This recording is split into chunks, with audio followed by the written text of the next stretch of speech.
اگر تم بھی بلندی پر جانا چاہتے ہو تو اس کتاب کو تھام لو،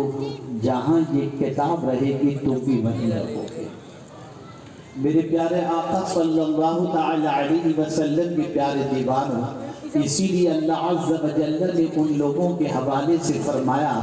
جو کتاب کو تھامے رکھتے ہیں، اللہ تعالیٰ ان کے نیک کو ضائع نہیں فرماتا۔ آپ ذرا دیکھیں، تمسک بالکتاب یہ وہ عظیم سرمایہ ہے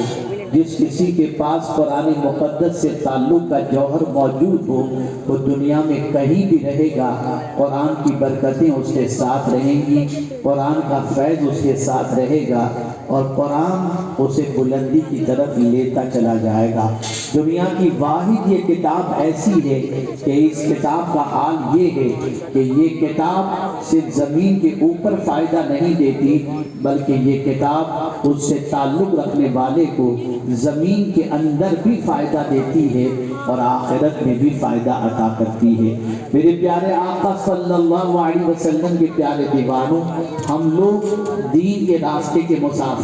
بہت ساری مصروفیت کا بہانہ بناتے ہیں اور ان بہانوں کے اندر ہم اتنا وقت اپنے لیے نہیں نکال پاتے کہ تھوڑی سی تلاوت کر لیں، روزانہ ایک پارہ پڑھ لیں۔ لیکن وہ امام اعظم جو بہت بڑے تاجر تھے، شاگردوں کی لمبی فوج تھی، لیکن اس کے باوجود ان کے تعلق بالقرآن کو اگر ہم دیکھیں تو ہماری عقل دنگ رہ جاتی ہے کہ اللہ اکبر، 30 سال تک روزانہ امام اعظم ابو حنیفہ رحمۃ اللہ تعالی علیہ نے ایک رکعت کے اندر پورا قرآن ختم کیا۔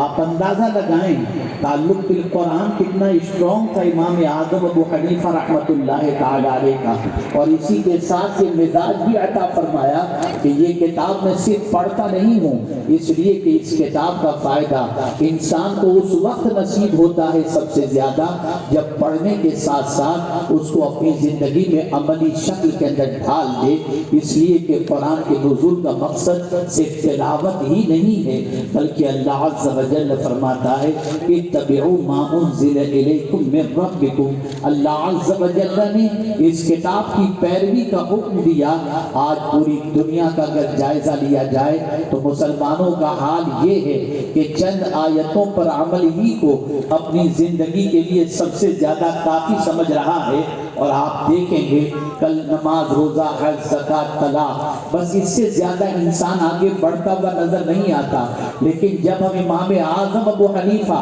علیہ الرحمۃ والرضوان کی حیات طیبہ اٹھا کر دیکھتے ہیں تو ہماری عقل دنگ رہ جاتی ہے۔ ہر